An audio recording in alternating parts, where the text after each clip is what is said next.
प्रिय विद्यार्थियों, आप सभी को मेरी तरफ से प्यार भरा नमस्कार।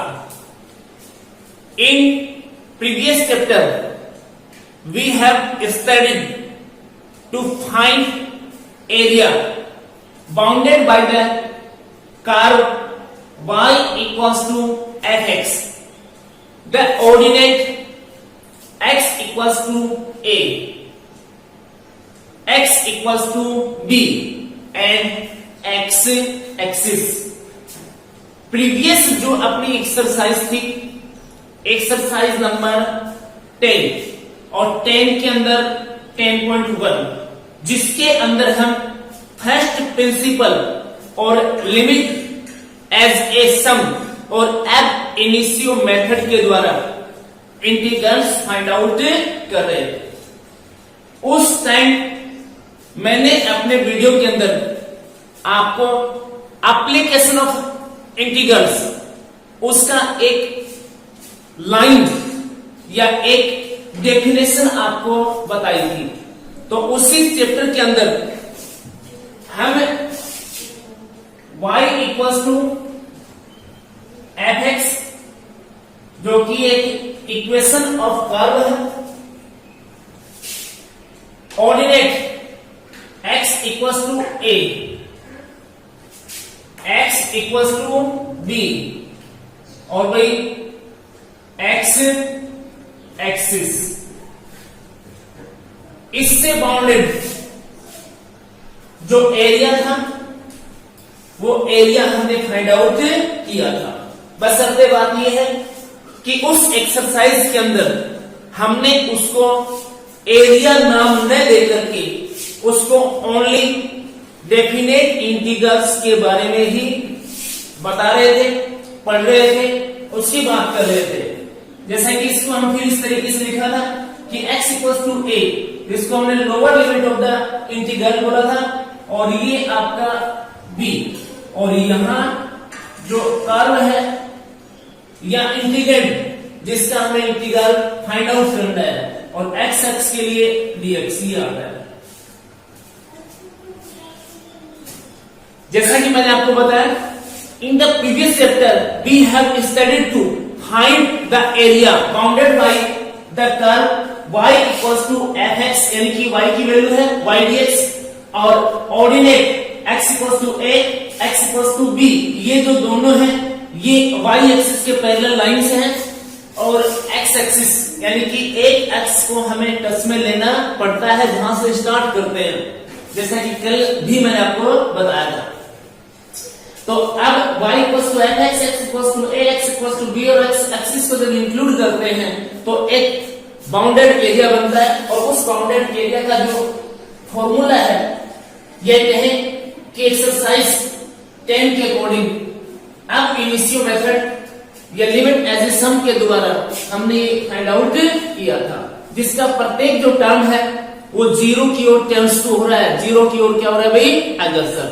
While calculating definite integrals as the limit of sum, यहां पे इन दिस चैप्टर, अब इस चैप्टर के अंदर हम we shall study a specific application of integrals to find the area under simple curves, area between lines, area between circles, area between parabolas, area between ellipse। और ये ellipse, parabola, ये सभी standard form में होंगे अपने पास। कौन सी form में होंगे? स्टैंडर्ड फॉर्म में। और ये जो एक्सरसाइज अपनी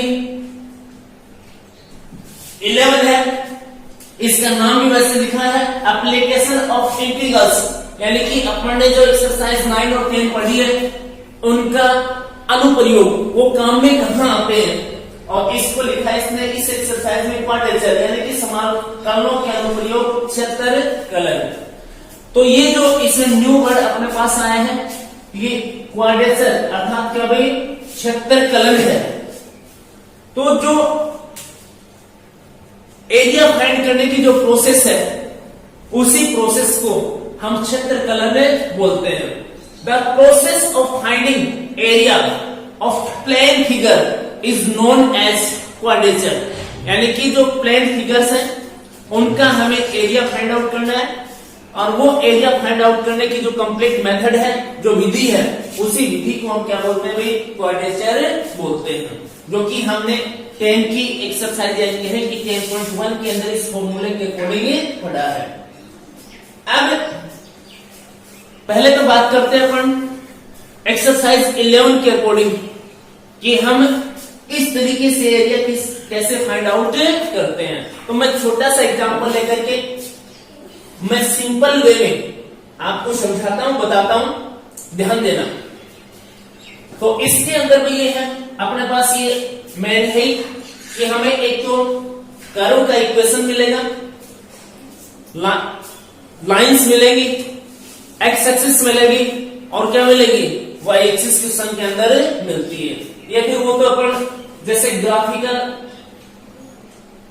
उसको ड्रॉ करते हैं तो भी हमें तो बनाना ही पड़ेगा। तो इसमें x, ये अपने पास x डैश, y डैश, और ये ओरिजिन पॉइंट। अब इसके अंदर आपके पास ये y = fx है। ध्यान रखना, इस एक्सरसाइज में जब हम एरिया फाइंड आउट करेंगे तो कोई भी अपने पास प्लेन फिगर है, उस प्लेन फिगर का सबसे पहले रफ स्केच हमें बनाएंगे, उसका हम रफ डायग्राम बनाएंगे।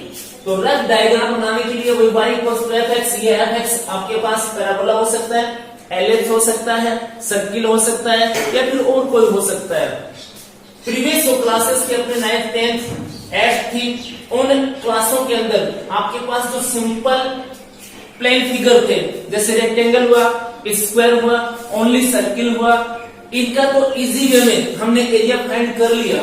लेकिन अब इस तरीके के जो अपने पास फिगर्स आ जाएंगे ये, तो इसका एरिया हम किस तरीके से फाइंड आउट करेंगे? इसके लिए हमें जरूरत पड़ती है इंटीग्रल्स की। तो इसके लिए पहले आपको इसका रफ डायग्राम बनाना है। सपोज करता हूं ये इस तरीके से कुछ बन जाएगा अपने पास।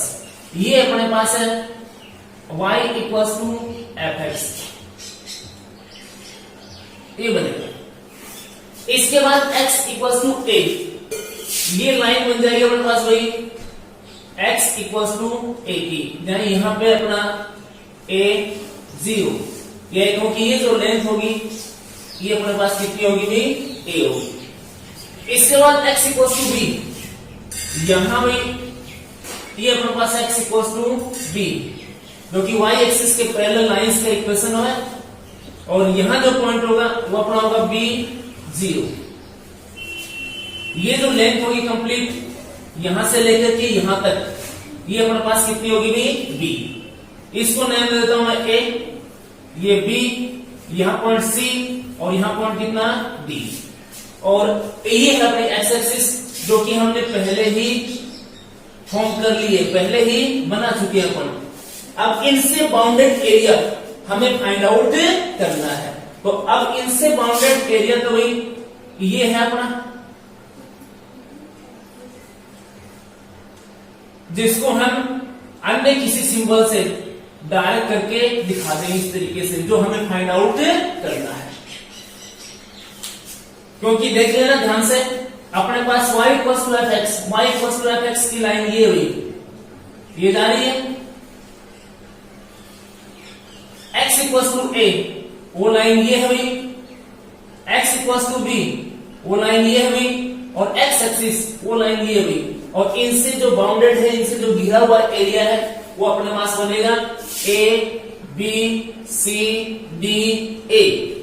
एरिया लिखने का मतलब है जहां जिस पॉइंट से आप स्टार्ट करते हो उसी पॉइंट पे वापस ला करके छोड़ दीजिए। तो अपने पास जो एरिया हमें फाइंड आउट करना है वो एरिया है a b c d a का, ये एरिया फाइंड आउट करना है। अब मैं करता हूं एरिया फाइंड करने के लिए ये जो कोऑर्डिनेट है, इस पॉइंट का जो कोऑर्डिनेट आएगा डी का, उसमें ये तो कितना रहेगा अपने पास, ए रहेगा, और ये कोऑर्डिनेट वाई कोऑर्डिनेट, तो ए और यहां कितना वाई, ए वाई का मतलब कितना, ए एफ एक्स, यही रहेगा। अब इसकी बात करो इस सी वाले की, तो सी वाले की बात करेंगे तो बी है, और ये कितना रह जाएगा, वाई कोऑर्डिनेट मतलब बी, और ये क्या भाई, एफ एक्स। इस तरीके से इसके कोऑर्डिनेट्स बनेंगे। अब इसका एरिया फाइंड आउट करने के लिए मैं रेक्टेंगल का फॉर्मूला यूज में लेता हूं, जो कि हम जानते हैं लेंथ इंटू ब्रेथ, लंबाई गुणा चौड़ाई। तो उसके लिए मैं यहां ये जो एक्सिस है आपकी एक्स एक्सिस, इसको इंक्लूड करना है। एक एक्सिस आपको इंक्लूड करना पड़ेगा, एक एक्सिस आपको एरिया के टच में लेना पड़ेगा। तो एक एक्सिस को टच में लेना पड़ेगा, तो वाई एक्सिस तो दूर है भाई, ये एरिया के साथ कौन आ रहा है, एक्स एक्सिस, तो उसी को टच में ले लेता हूं मैं। तो इस लाइन के परपेंडिकुलर एक ये रेक्टेंगल फॉर्म कर लेता हूं, ये रेक्टेंगल मैं बना लेता हूं, ठीक है। अब यहां कोई पॉइंट होगा, ये पॉइंट मान लीजिए ई होगा। अब ई होगा तो ये कोऑर्डिनेट, तो यहां तो कुछ भी बने अपना, ये कोऑर्डिनेट तो कितना होगा, वाई होगा, यानी कि इसकी जो लेंथ होगी वो तो हमेशा कितनी है, वाई, क्योंकि इसी के फिगर के अकॉर्डिंग आता है, यानी कि कितना, एफ एक्स कितना होगा, ये लेंथ कितनी होगी इसकी, एफ एक्स होगी। और इसकी जो मोटाई है, इसकी जो विड्थ है, वो मैं मान लेता हूं, इस एक्स एक्सिस के अकॉर्डिंग ले रहे हो तो वो मैं मान लेता हूं कितनी हुई, dx है, कितनी है, dx। तो अब आपके पास ये एक रेक्टेंगल हो गया, और इस रेक्टेंगल की जो लंबाई है, ये हाइट है, वो कितनी है भाई, y, या फिर कितनी, एफ एक्स। और इसकी जो ब्रेथ है, मोटाई जो है, चौड़ाई जो है, वो कितनी है, dx। तो अब ये जो एक रेक्टेंगल आपके पास बना है, इस रेक्टेंगल का एरिया अपने पास बनेगा y लंबाई इंटू चौड़ाई, यानी कि y इंटू कितना, dx, लेंथ इंटू ब्रेथ, या फिर लिखो इसको एफ एक्स और इंटू कितना, dx। कौन सा भी लिख सकते हैं, ये एक रेक्टेंगल का है। अब इसमें रेक्टेंगल जो बनेगी वो भी यहां बीच में मैंने बनाया है एक रेक्टेंगल, तो यह स्टार्टिंग में बनी जाती है, यहाँ पे एक ये बन गई, इसके बाद एक और बन जाएगी, यहाँ पे यहां बनेगी, यहां बनेगी, यहां बनेगी, ये रेक्टेंगल्स बनेगी। अब ये रेक्टेंगल्स आपको देखने की कहां से स्टार्ट होती है और कहां आप इसको समाप्त करते हो। तो ये रेक्टेंगल्स यहां से स्टार्ट होती है आपकी पॉइंट कैपिटल ए से, यानी कि A0 से, और कंप्लीट होती है कहां, B0 पर, अर्थात कैपिटल B पर। और इनको ऊपर जाने से रोकता कौन है, एक प्रकार से ये आपका फंक्शन रोकता है, यानी कि यहां तक ही हमें रेक्टेंगल लेनी है, और इनका ये कोऑर्डिनेट कौन सा होगा, वाई कोऑर्डिनेट। सब में हाइट तो कितनी रहेगी, वाई कोऑर्डिनेट यानी कि वाई रहेगी, और इनकी जो ब्रेथ है, इनकी जो वेट है, वो कितनी रहेगी, dx रहेगी। अब ये अपने पास एक का एरिया है, और ये कितने हैं, ये पता नहीं कितने भी, यहां से लेकर यहां तक है, हमें पता है। तब इसका अपन सिंबल देते हैं कि आपने जो रेक्टेंगल्स बनाई हैं, आपको जो लिमिट ऑफ सम, यानी कि इनका जो कंप्लीट फाइंड आउट करना है, तो ये n है, तो हम इसको किससे मल्टीप्लाई कर देंगे, बताओ, n से मल्टीप्लाई कर दें। हमें पता चल जाए कि ये 50 रेक्टेंगल्स बनेंगी, तो हम किसको मल्टीप्लाई कर देंगे, 50 से। हमें पता है कि 20 रेक्टेंगल्स बनेंगे, तो किससे मल्टीप्लाई कर देंगे, 20 से। अब इसमें पता नहीं कितनी बनेगी, नंबर को याद नहीं है, लेकिन इतना याद जरूर है कि ये यहां से लेकर के यहां तक बनेगी।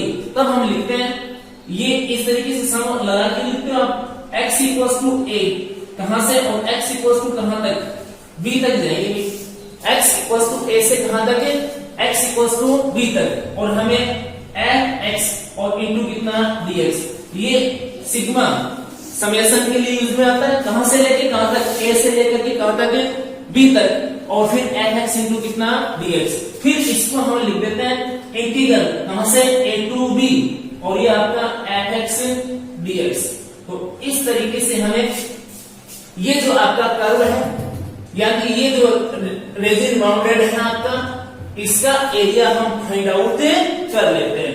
तो इसका जो सॉल्यूशन है वो हमने कंप्लीट 10.1, 2 और किसमें 3 में पढ़ लिया है।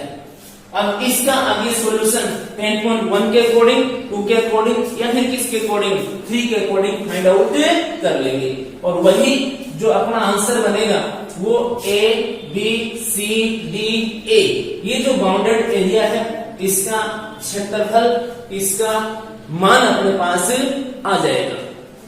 अब नॉर्मली हम ये पढ़ते हैं कि यहां आपने टच में कौन सी लाइन ली, एक्स एक्सिस या वाई एक्सिस, तो हम कहेंगे कि एक्स एक्सिस ली, तो आपको लिमिट जो है वो एक्स एक्सिस के ऊपर लेनी है। किस पे लेनी है, एक्स एक्सिस पे। एक्स एक्सिस पे लेंगे तो वो रेक्टेंगल्स कहां से बनाना स्टार्ट किया आपने, यहां से, कहां समाप्त किया, यहां, तो ए से स्टार्ट किया और कहां छोड़ दिया, उसको डी पर छोड़ दिया। इसके बाद इसकी जो ये जो है ना लेंथ, ये कितनी है, ये कौन सा कोऑर्डिनेट है, वाई कोऑर्डिनेट है, यानी कि वाई कोऑर्डिनेट का मतलब है यहां से वैल्यू ऑफ एक्स, किसकी value of x from function, या वाई ऑफ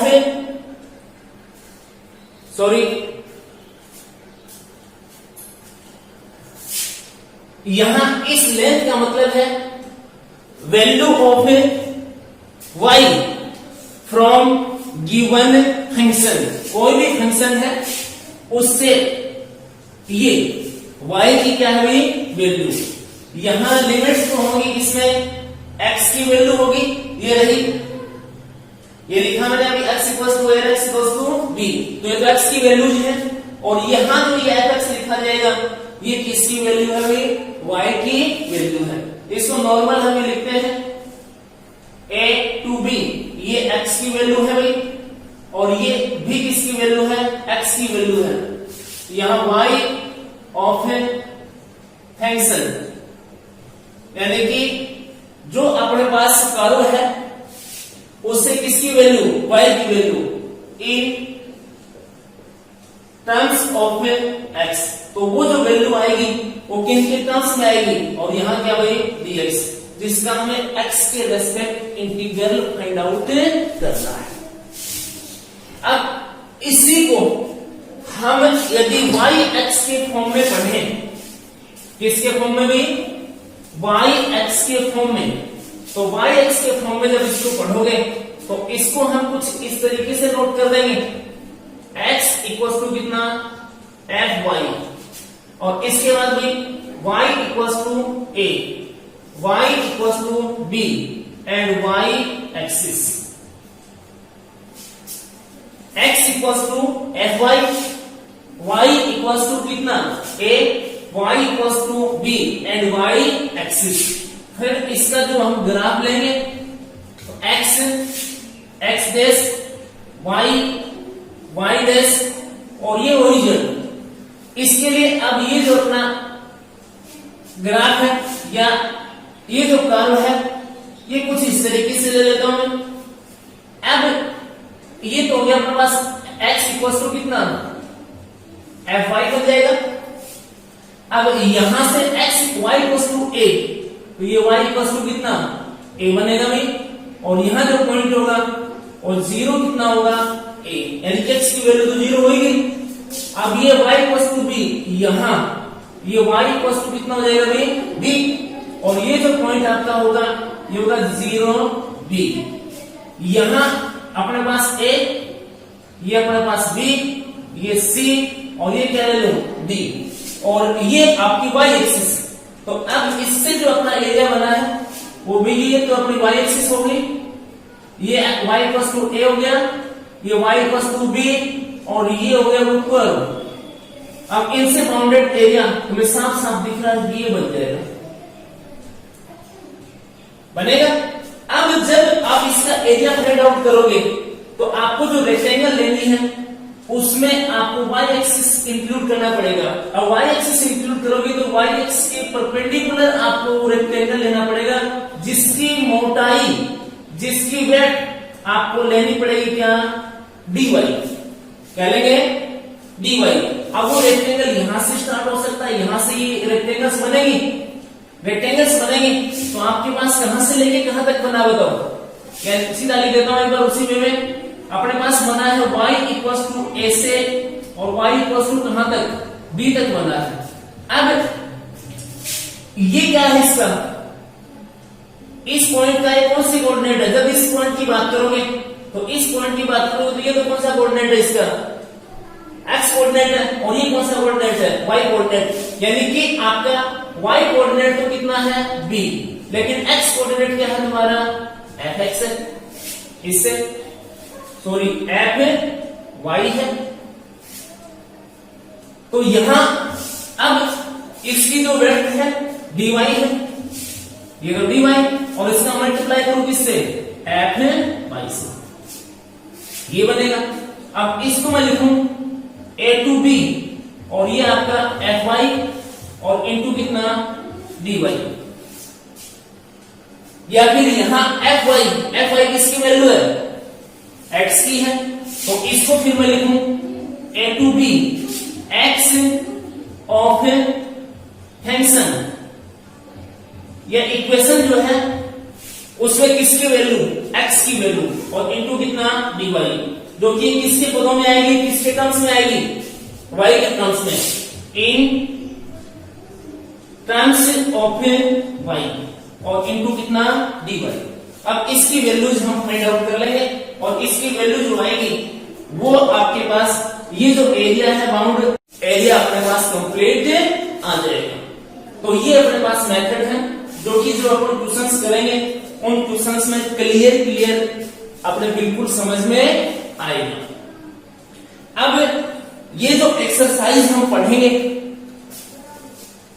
11.1 की और सीबीएसई में भी 8 पॉइंट कितने की है, 1 की है, तो इनके अंदर अब अपने पास जो प्रीवियस क्लास है 11th, इसका जो हमने कॉनिक सेक्शन पढ़ा है और नंबर स्ट्रेट लाइंस पढ़ी है, उनके जो फॉर्मूले हैं वो बिल्कुल फॉर्मूले यूज में आएंगे। तो पहले वो छोटे छोटे फॉर्मूले जो कंप्लीटली अपने यूज में आएंगे वो हमें पढ़ेंगे। अब हम बात करते हैं इस एक्सरसाइज के अंदर यूज में आने वाले कुछ इंपॉर्टेंट प्रीवियस क्लासेस के फॉर्मूले, जिनके सहायता से, जिनकी हेल्प से हम क्षेत्रफल फाइंड आउट करने के लिए, एरिया फाइंड आउट करने के लिए rough sketch, rough diagram, rough चित्र ग्राफ पेपर पर अपना बनाएंगे। यानी कि ग्राफ पेपर के ऊपर जो डायग्राम अपन बनाएंगे उस डायग्राम के लिए यूज में आने वाले कुछ इंपॉर्टेंट फॉर्मूला। तो इसमें सबसे पहले अपने जो 11th क्लास है इसमें अपने पास सरल रेखा पढ़ने के काम में आई थी, सरल रेखा यानी कि स्ट्रेट लाइन। सबसे पहले तो हम पढ़ेंगे आइडेंटिफाई कैसे करेंगे कि ये सरल रेखा है अथवा नहीं है। वैसे तो देखो आपको नॉलेज ही है, बाकी ax प्लस by और प्लस c इक्वल टू कितना 0। ये जनरल फॉर्म में, व्यापक रूप में एक रेखा का समीकरण है, इक्वेशन ऑफ लाइन है। ये equation of line in general form, व्यापक रूप में रेखा का समीकरण है। इसमें a, b और c ये कांस्टेंट है, तीनों के तीनों क्या भी कांस्टेंट। अब इसमें ऐसा हो सकता है a equal to 0, a equal to 0 तो by plus c equal to कितना 0। ये भी इक्वेशन ऑफ लाइन है।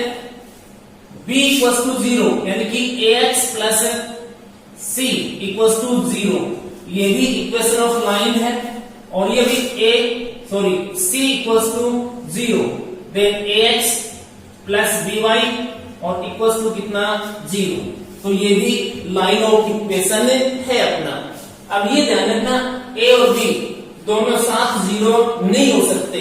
मेरे कहने का मतलब ये है कि सबसे पहला काम तो ये आप क्वेश्चन के अंदर देखना, इक्वेशन के अंदर देखना, ये जो वेरिएबल है इसकी पावर 1, यहां भी वेरिएबल की पावर कितनी 1, पावर यदि वेरिएबल की 1 है तो वो स्ट्रेट लाइन का इक्वेशन है, जो कि आपने 10th क्लास के अंदर और 11th क्लास के अंदर भी पढ़ा है। 10th में तो आपने इक्वेशन ऑफ सिस्टम पूरा ग्राफ बनाया था और ग्राफ से इक्वेशन सिस्टम को सोल्व किया था, युगपत समीकरणों को।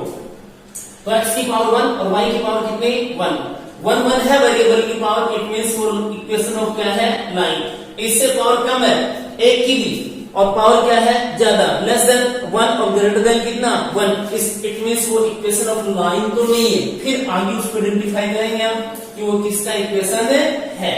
तो यहां से अपने पास a equals to 0 by plus c equals to 0 यानी कि y तो है अपने पास, कौन है भाई y तो है, और इसकी पावर कितनी है 1, x तो है उसकी पावर कितनी 1, x और y दोनों है तो उनकी पावर कितनी है 1, तो एक होना चाहिए, चाहे x हो चाहे क्या हो, y उसकी पावर कितनी 1, इट मींस वो इक्वेशन ऑफ क्या है लाइन है।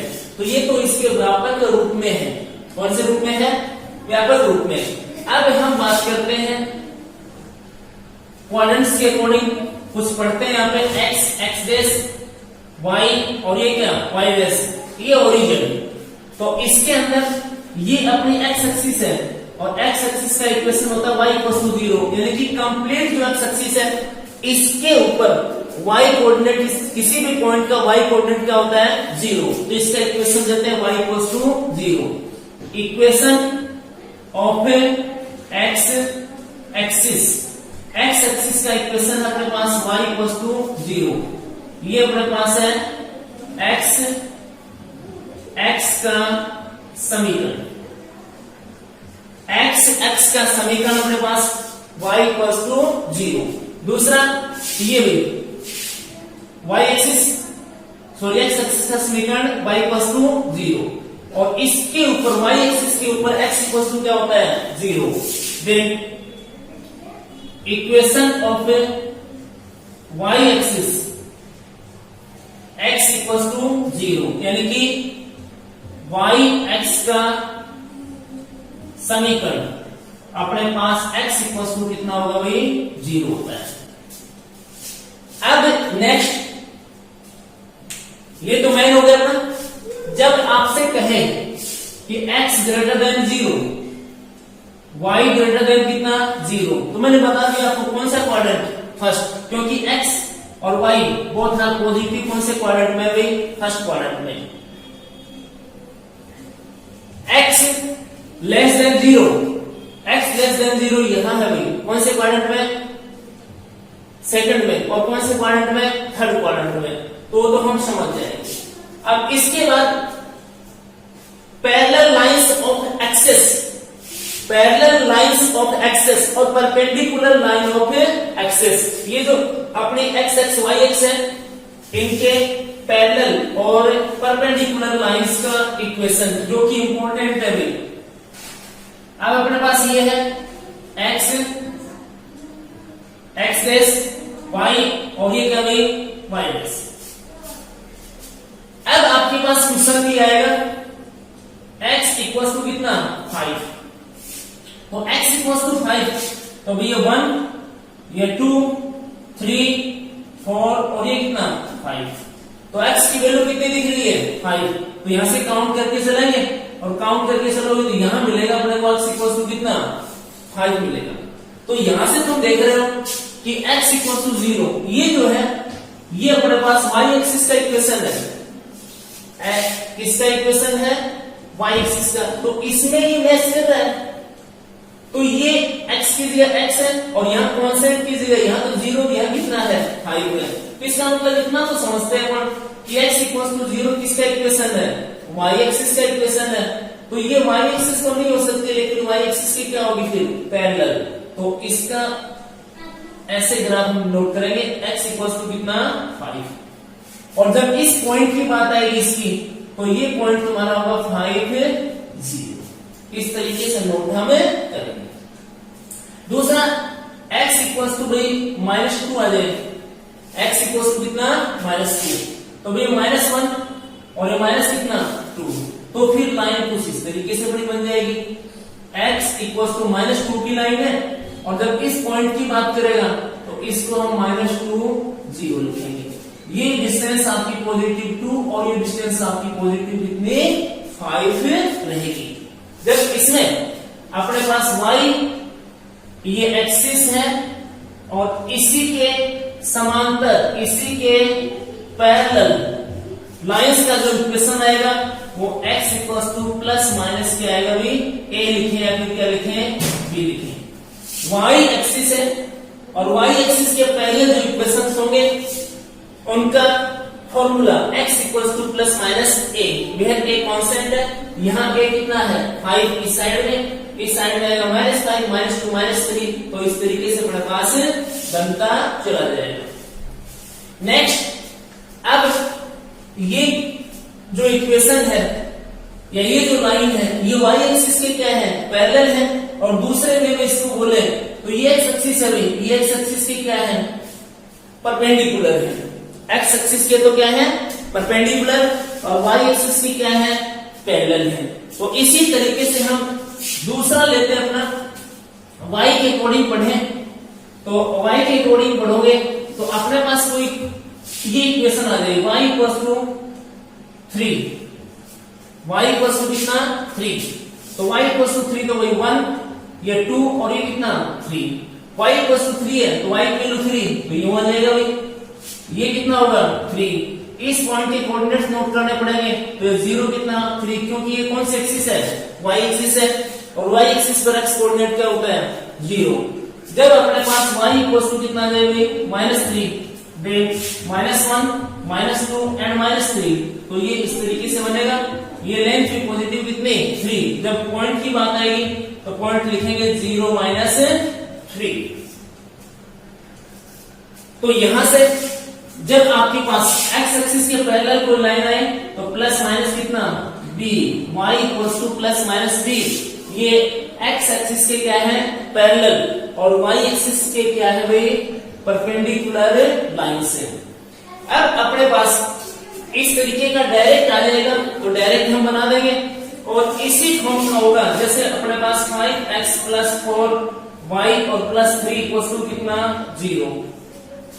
तो इसको ग्राफ पेपर पर बनाना है हमें, किससे बनाना भी ग्राफ पेपर पर इसको बनाएंगे। अब ग्राफ पेपर पर इसको बनाओगे तो तुम जानते हो according to class 10th class के अकॉर्डिंग यहां आप वो डिब्बे बनाते हो अपने, यहाँ x लिखते हो, यहाँ क्या लिखते हो y। अब इसमें x की वैल्यू पुट करते हो, आपके पास y की वैल्यू आ जाएगी, फिर x की वैल्यू पुट करोगे, फिर y की वैल्यू आएगी, फिर x की वैल्यू पुट करोगे, फिर किसकी वैल्यू आएगी y की। तो यहां से अपने पास ये 3 पॉइंट्स हो जाएंगे, है ना, और इन 3 पॉइंट्स की हेल्प से हम ग्राफ पेपर पर इनको प्लॉट कर इक्वेशन ऑफ लाइन का ग्राफ अपने कंप्लीट बना लेंगे। या फिर अपने पास क्लास 11 के अकॉर्डिंग ये आपके पास x y a और प्लस y y कितना b और इक्वल्स टू 1, यानी कि इंटरसेप्ट फॉर्म के अंदर इक्वेशन ऑफ लाइन है इंटरसेप्ट फॉर्म के अंदर। तो यहाँ ये जो है a, ये a0 एक पॉइंट तो ये बनेगा, और ये 0 कितना b सेकंड पॉइंट ये बनता है। तो 2 पॉइंट से इक्वेशन ऑफ लाइन का ग्राफ अपना इजीली बना सकते हैं।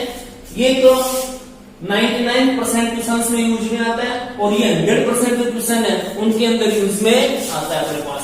अब मान लीजिए 3 0 है, यानी कि c नहीं है, ax प्लस b y और प्लस c इक्वल्स टू कितना 0। एक में मैंने लिखा था c इक्वल्स टू 0, यानी कि ax प्लस by और इक्वल्स टू 0, जिसमें कांस्टेंट इंडिपेंडेंट कांस्टेंट अब नहीं है। वो जो लाइन है वो लाइन आपकी ओरिजिन से पास होती है, जिसमें केवल x का टर्म या y का टर्म या बोथ आर x और y but not include independent concept.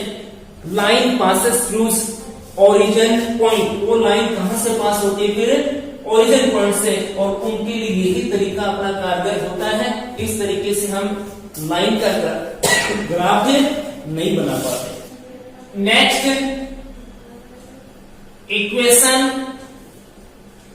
Of circle.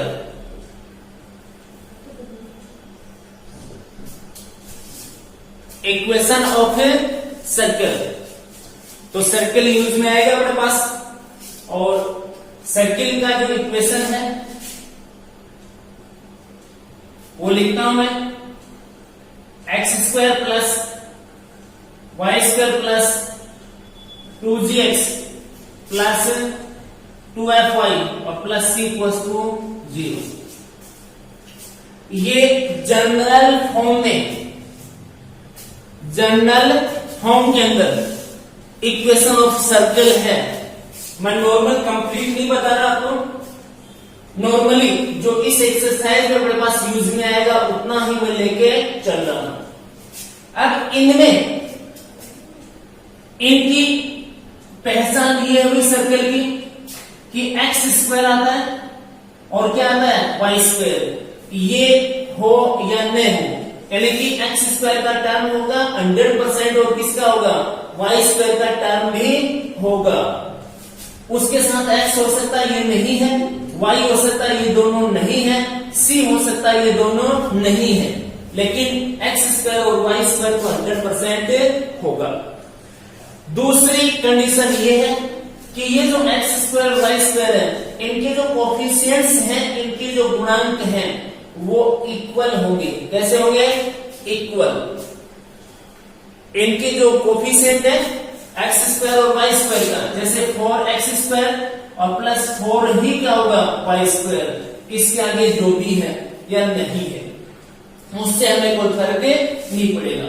तो ये दोनों क्या होने चाहिए?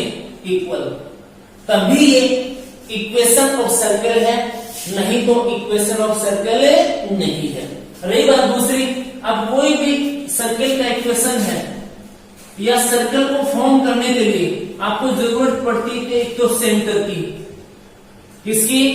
सेंटर की, केंद्र की, और एक हमें जरूरत पड़ती है उसकी रेडियस की, अर्थात त्रिज्या की। तो अब मान लीजिए हमें ये इस तरीके का इक्वेशन मिल जाए सर्किल का, हमें रफ स्केच बनाना पड़ेगा, रफ डायग्राम हमें बनाना पड़ेगा उसका। तो रफ डायग्राम जब हम बनाएंगे तो भी हमें सेंटर और रेडियस की जरूरत पड़ेगी। तो ऐसा इस फॉर्म का कोई भी अपने पास इक्वेशन आ जाए सर्किल का, तो उसके लिए हम फिर फाइंड करेंगे सेंटर ऑफ द सर्किल, यानी कि केंद्र। केंद्र है इसका भी -g और -f, इसका केंद्र -g और -f, यानी कि ये जो आपका कोफिशिएंट x है इसका हाफ और वो भी नेगेटिव, इसका इस x का कोफिशिएंट और उसका क्या? हाफ। तो इसमें ये 2g है और 2g का हाफ जब अपन करते हैं तो 2 से डिवाइड करेंगे तो कितना आएगा? g, और उसके भी साइन क्या लेना है? नेगेटिव लेना है। ये पॉजिटिव है तो नेगेटिव आ जाएगा और ये नेगेटिव है तो कैसा हो जाएगा? पॉजिटिव। फिर दूसरा coordinate y coordinate, coefficient of y यानी कि 2f और इसका क्या भाई? हाफ -f, और फिर इसकी रेडियस। रेडियस फाइंड करने का फॉर्मूला √g और ये स्क्वायर प्लस f और ये स्क्वायर और माइनस कितना? c, यानी कि g की रेडियस फाइंड आउट करेंगे तो उसके लिए इसका सेंटर तो अपने निकालेंगे। तो सेंटर निकालो तो वहां से g की वैल्यू क्या आएगी? किसकी आएगी? f की। तो g और f यहां पुट करेंगे और माइनस c, ये जो इंडिपेंडेंट कांस्टेंट है वो उसमें से माइनस कर इसका स्क्वायर रूट फाइंड आउट कर लेंगे। तो इस तरीके का अपने पास एक तो शायद एग्जांपल है और एक मिसलेनियस एक्सरसाइज के अंदर क्वेश्चन है, इस फॉर्मूले के ऊपर डिपेंड करते हैं वो अपने पास से बन जाएंगे। नेक्स्ट अपने पास सेकंड जो फॉर्मूला है सर्किल का, तो वो सेंटर फॉर्म में है। कौन सी फॉर्म में? सेंटर फॉर्म में, x minus a square plus y minus b square और इक्वल्स टू आर स्क्वायर। ये कहलाता है equation of a circle in centre form, केंद्रीय रूप में वर्ग का समीकरण। तो इस तरीके का अपने पास एग्जांपल है, क्वेश्चन भी अपने पास है। तो इसके अंदर x minus a whole square in terms of x perfect square है, in term of y perfect square है, और इधर ये r आपके पास कांस्टेंट है और उसका भी क्या स्क्वायर। तो यहां से जब हम सेंटर फाइंड आउट करेंगे, इसका सेंटर ऑफ सर्किल, केंद्र जो है वो यहां से देख लेना, x में से क्या है माइनस हो रहा है वही a, यहां y में से b, तो ये a b इस सर्कल का क्या हो जाएगा सेंटर। यहां देख लेना, यहां जो साइन आएगा ना माइनस है तो ये क्या आएगा प्लस, और ये प्लस है तो यहां क्या आएगा माइनस, माइनस है तो प्लस और प्लस है तो क्या माइनस। तो भाई इसकी जो त्रिज्या अपने पास है वो आरएसएस के अंदर इंडिपेंडेंट जो कांस्टेंट है उसका स्क्वायर रूट होगी। अब नेक्स्ट और इंपोर्टेंट इक्वेशन ऑफ सर्किल, अपने पास x इसका स्क्वायर प्लस y स्क्वायर और इक्वल्स टू r स्क्वायर। इसको आप कुछ इस तरीके से लिख सकते हो, x minus 0 square plus y minus 0 square और इक्वल्स टू r स्क्वायर है अपने पास। अब इसके सेंटर की जरूरत पड़ेगी आपको, सेंटर ऑफ सर्किल, तो इसका हम इससे कंपेयर कर लो, a इक्वल्स टू 0 और b इक्वल्स टू कितना 0, यानी कि centre of circle equals to 0 0 and radius, इसकी जो रेडियस या त्रिज्या जो आएगी वो के स्मॉल r, यानी कि आरएसएस के अंदर जो अपने पास कांस्टेंट है उसका स्क्वायर रूट। तो अपने पास इस एक्सरसाइज में जो सर्कल से रिलेटेड क्वेश्चंस आएंगे उसमें ये अपने पास आएगा 95%, जिसका सेंटर 0 0 और रेडियस समथिंग कुछ भी हो सकती है। रिमेनिंग जो 5% है उसमें ये, और जो मैंने आपको अभी जनरल फॉर्म में जो इक्वेशन ऑफ ए सर्किल लिखाया वो, यानी कि कम से कम 2 क्वेश्चन इसके ऊपर डिपेंड करेंगे और 2 क्वेश्चन उस जनरल फॉर्म वाले पर डिपेंड करेंगे। बाकी जितने भी क्वेश्चन है सर्किल के वो इसी पर डिपेंड होंगे। अब अपने पास नेक्स्ट जो प्लेन शेप है उसके अंदर थर्ड नंबर पे पढ़ेंगे भाई पैराबोला, अर्थात परवलय।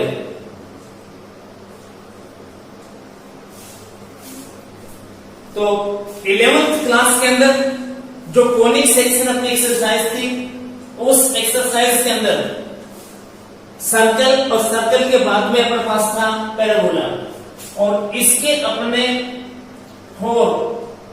स्टैंडर्ड फॉर्म में इक्वेशंस पढ़े हैं, y स्क्वायर इक्वल 4ax, दूसरा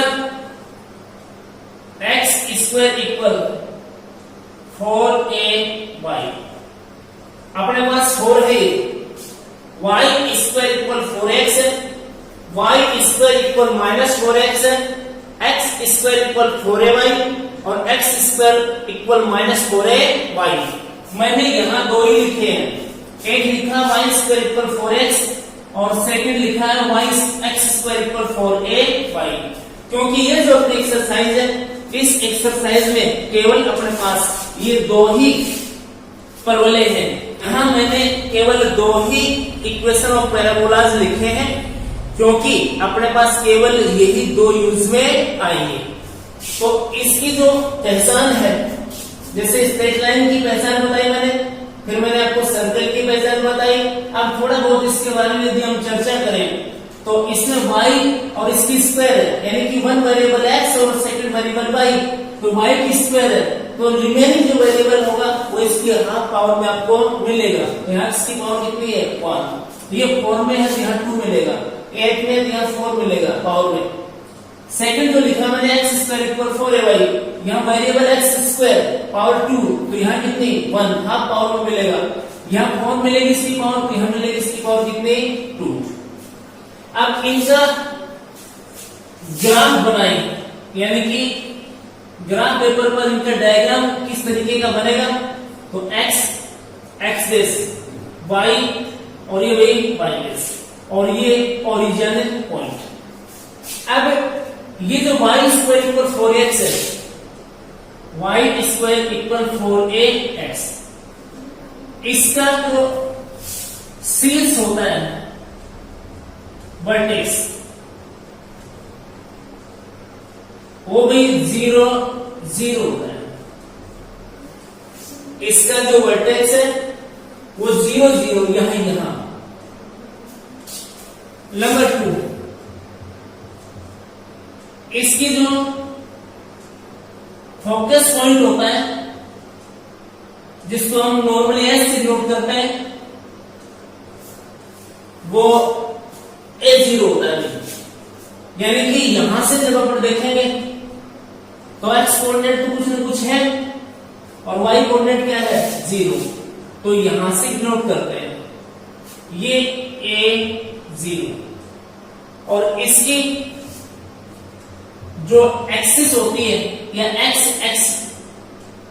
y इक्वल टू कितना भी 0, ये इसकी एक्सिस होती है y इक्वल टू कितना 0, और ये जो आपके पास है इस तरीके से फॉर्म होता है, इस तरीके से बनता है। यहां ये इसके परपेंडिकुलर होता है। अब ये जो लाइन है इसकी जो एक्स एक्सिस है, ये एक्स एक्सिस इस पैराबोला को दो इक्वल पार्ट्स में डिवाइड करती है। हाफ तो ये ऊपर अबव एक्स एक्सिस और हाफ इसके बिल्कुल नीचे बिलो एक्सिस, ये इसकी एक्सिस होती है। ये 0 0 इसका क्या होता है वर्टेक्स, जहां ये पैराबोला और ये इसकी जो एक्सिस है एक दूसरे को क्या करते हैं भाई इंटरसेक्ट करते हैं, वहां इसका वर्टेक्स होता है। ये इसका फोकल पॉइंट A0 होता है भाई, और ये होता है इसका लेटस रेक्टम जिसकी लेंथ होती है 4a।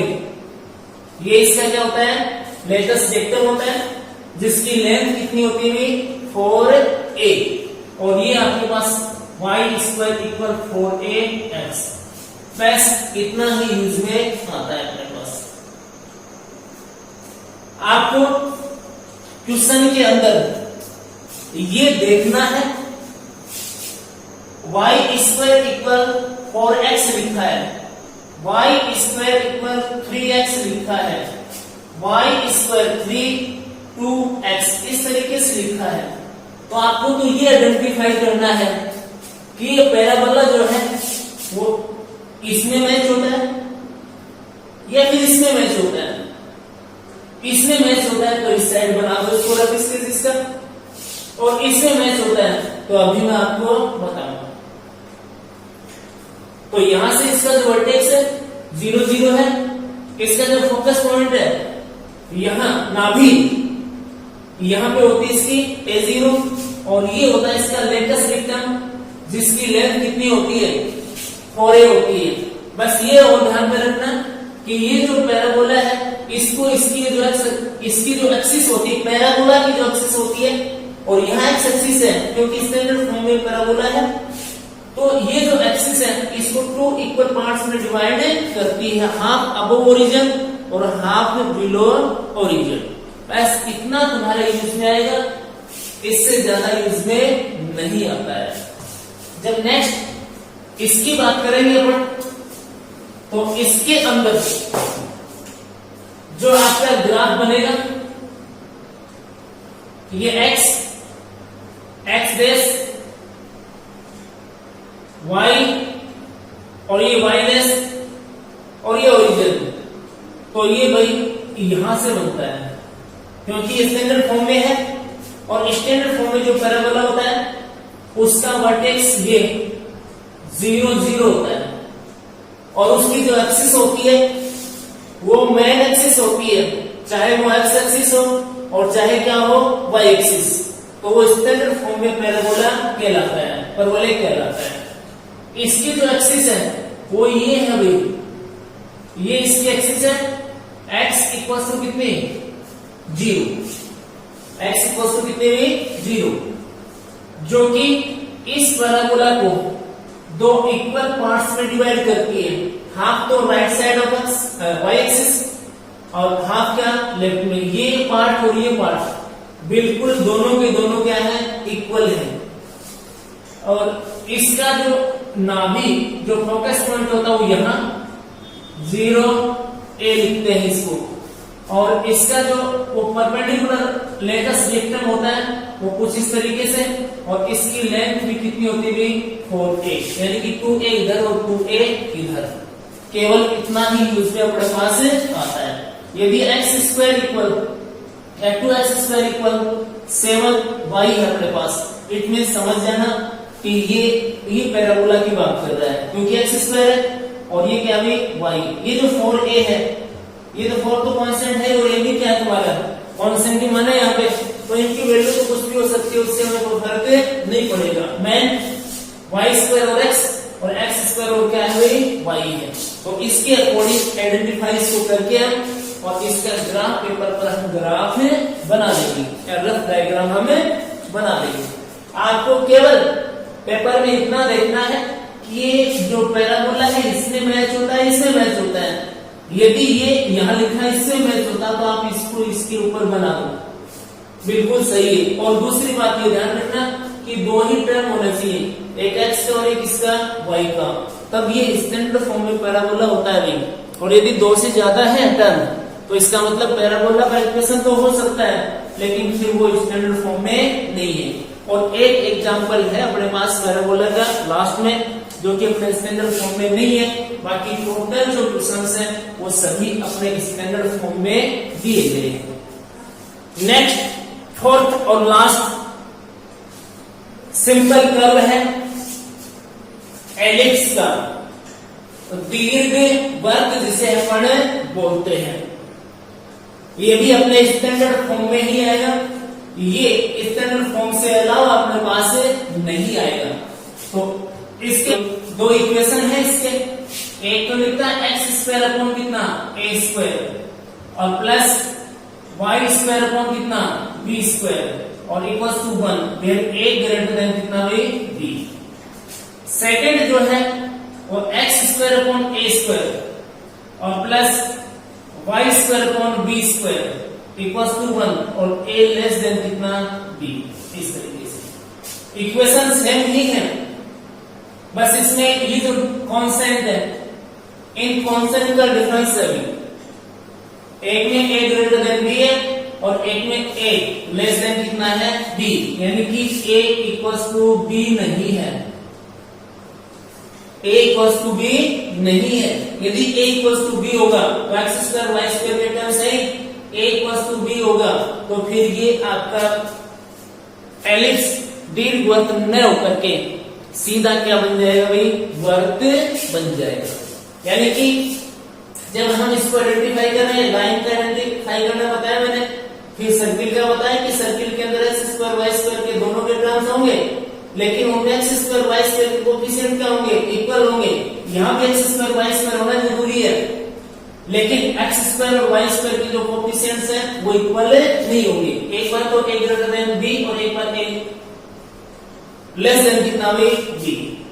अब इनके अंदर ग्राफ पेपर पर इनका ग्राफ बनाया अपन, तो x x डैश y और ये क्या y dash. a greater than b जो वाला है ये कुछ इस तरीके से अपने पास बनेगा। सेंटर होता है भाई, जो एलिप्स है स्टैंडर्ड फॉर्म में, उसका ये क्या है भाई, सेंटर होता है। ये यहां से लेके यहां तक ये होती है 2a, कितनी होती है 2a, जो कि इसकी मेजर एक्सिस होती है। ये इसकी क्या होती है भाई, मेजर एक्सिस, दीर्घ एक्स होती है, मेजर एक्सिस होती है। इसकी लेंथ होती है 2a, इस साइड a और इस साइड में कितना a। इसकी बात करेगा तो ये पॉइंट आपके पास होगा a0, जब इसकी बात करेगा तो ये पॉइंट होगा तुम्हारे पास -a0। यहां से ये जो लेंथ होती है ये होती है 2b, इसकी ये है b और ये भी कितना है b, तो ये हो जाएगा तुम्हारे पास 0b और ये हो जाएगा 0 - b। ये होती है तुम्हारी माइनर या लघु एक्स, माइनर एक्सिस या फिर क्या भाई लघु एक्सिस होती है। अब इसमें मैं बताना मेरा मकसद यही है कि इसमें 1 2 3 4 कितने पार्ट हो गए, 4। इसमें ये जो मेजर एक्सिस है इसकी, ये इसको 2 इक्वल पार्ट्स में डिवाइड करती है, हाफ अबव ओरिजिन और हाफ बिलो ओरिजिन। यानी कि ये जो पार्ट है इसका, ये पार्ट इस पार्ट के क्या है, इक्वल है। ऊपर वाला पार्ट नीचे वाले पार्ट के बिल्कुल क्या है, इक्वल है। अब बात करें इसकी माइनर एक्सिस की, तो हाफ तो राइट साइड में और हाफ किसमें बच गया, लेफ्ट साइड में, ये भी इसकी क्या है, इक्वल। कहने का मतलब कितने पार्ट हो गए, 4 पार्ट हो गए इसके, और 4 पार्ट 4 के 4 क्या है, इक्वल है, कोई भी छोटा बड़ा नहीं है। अब इसकी बात करें तो इसमें भी सेम कंडीशन तो यही बनती है, आप कौन सा भी डायग्राम बना देना, ये मिले तो ये डायग्राम बना देना, और ये मिले तो भी ये डायग्राम आप बना देना, तो इससे हमें कोई फर्क नहीं पड़ता अपने एरिया में। तो मेन जो है लगभग यही आता है, और यदि ये आए तो भी ये कुछ इस तरीके से बनता है, बताता हूं आपको, देता हूं। ये इस तरीके से सिमेट्रिक बनेगा, इस पर y एक्सिस पर सिमेट्रिक बनेगा। ये इसकी होगी मेजर एक्सिस, ये होगी इसकी क्या, माइनर एक्सिस, बट इनमें कोई फर्क नहीं पड़ेगा। कौन से एरिया फाइंड आउट करते हैं तब कोई डिफरेंस नहीं आता है। ये भी 4 के 4 पार्ट इक्वल है, ये इसके इक्वल है, ये इसके इक्वल है, ये इसके इक्वल है, यानी कि 4 पार्ट्स बिल्कुल सेम। नेक्स्ट अब हम बात करेंगे एक्सरसाइज 11.1 और सीबीएसई में 8 पॉइंट किसके 1 की। अब इसकी बात करते हैं तो इसमें फर्स्ट पॉइंट अपने पास ये आता है कि जो डायग्राम, जो रफ स्केच अपने पास या जो कोई शेप आती है उसका कंप्लीट का एरिया में फाइंड आउट करना होता है, और वो सिमेट्रिक है। कैसे भाई, कुछ पार्ट उसके सिमेट्रिक है, तो ये जो है ये आपके पास एलिप्स है, और आपसे कहे कि इस कंप्लीट एलिप्स का एरिया फाइंड आउट कीजिए, तो हम एक बार कंप्लीट का नहीं करेंगे। जैसे 1 2 3 4 कितने पार्ट हो गए, 4 पार्ट हो गए। अब 4 पार्ट हो गए तो किसी एक पार्ट का एरिया फाइंड आउट कर लो, और उसको किससे मल्टीप्लाई कर देंगे, 4 से।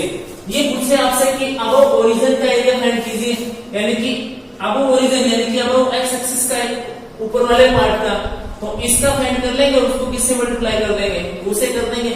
बिलो ओरिजिन खाली पूछे तो इसका फाइंड कर लेंगे, इसका फाइंड कर लेंगे, अभी एक का फाइंड करके 2 से क्या कर देंगे, मल्टीप्लाई, तो अपना आंसर बन जाएगा। नेक्स्ट वीडियो के अंदर हम अपनी एक्सरसाइज स्टार्ट करेंगे 11.1 और सीबीएसई में 8.1। तब तक के लिए धन्यवाद।